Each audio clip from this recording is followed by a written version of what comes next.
नमस्कार, आप देख रहे हैं पूर्वांचल लाइव न्यूज और मैं हूं आपके साथ श्वेता। तो चलिए रुक करते हैं आज की प्रमुख और बड़ी खबर पर। कंचन भारती बोली, महिलाएं अपनी शक्ति को पहचानें और समाज की मुख्य धारा से जुड़ें।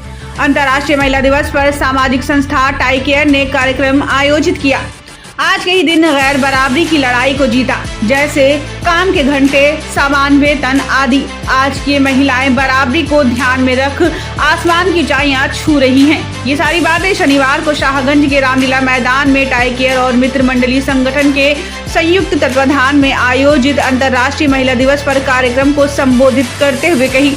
उन्होंने आगे कहा कि महिलाएं देश संभाल रही हैं, अधिकारी बन रही हैं, जहाज चला रही हैं, अंतरिक्ष जा रही हैं, फिर भी अभी भी कहीं ना कहीं कमी है और महिलाओं को सिर्फ इस्तेमाल किया जाता है। आज भी सरकार द्वारा महिला आरक्षण का लाभ मिलने पर भी और जनप्रतिनिधि बनने पर भी उन्हें सिर्फ स्टाम्प की तरह इस्तेमाल किया जाता है, जिसकी लड़ाई हमें लड़नी है।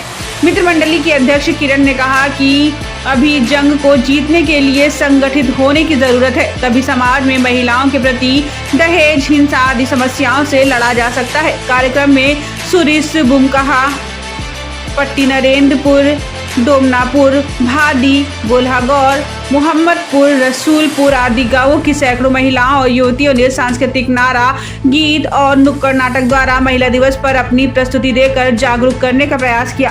कार्यक्रम में शीला, ममता, कलावती, सावित्री, पिंकी, सोनी, श्रीमती एकता, डॉक्टर वंदना वर्मा, गीता, ललिता, सोनी, कुसुम, मनभावती,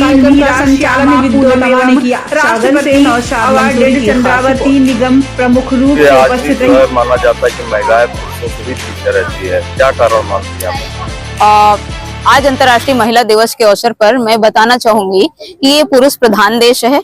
पुरुष कभी भी नहीं चाहता कि महिलाएं आगे बढ़ें, आगे आएं या उनकी बराबरी करें, तो इसलिए ये पीछे रह जाती हैं। लेकिन हम लोगों को मिल करके कुछ काम करना होगा, महिलाओं को इकट्ठा करके उन्हें जागरूक करना होगा, उन्हें ये बताना होगा कि साइकिल के जैसे दो पहिए होते हैं, आगे और पीछे के दोनों ही में हवा रहती है, तभी दोनों चलाते हैं गाड़ी को आगे।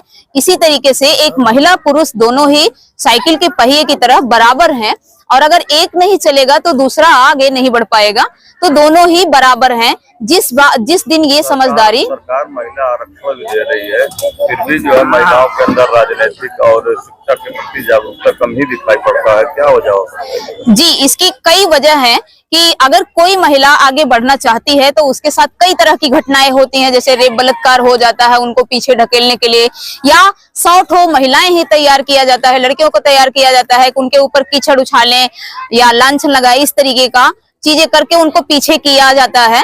ये वजह है उसकी। और अगर राजनीतिक बात करें तो उसमें महिलाओं की जो वर्तमान की स्थिति है, अभी भी इस आजाद भारत देश में स्थिति ये है कि अगर महिलाएं 33% आरक्षण की बदौलत वो प्रधान हो रही हैं या बीडीसी हो रही हैं या किसी भी पद पे जा रही हैं, तो बस वो अपना साइन ही करने तक है, उनको ना कहीं जाने दिया जाता ना कहीं आने दिया जाता है।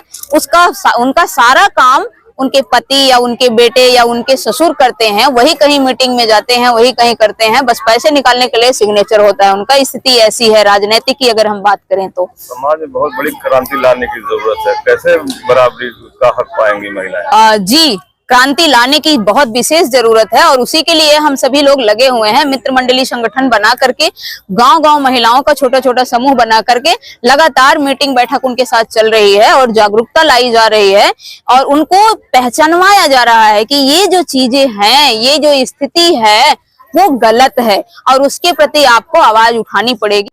खबरों में अब तक के लिए बस इतना ही। फिर होगी आपसे मुलाकात ऐसी ही किसी बड़ी और खास खबर के साथ। तब तक के लिए नमस्कार और देखते रहिए पूर्वांचल लाइव न्यूज।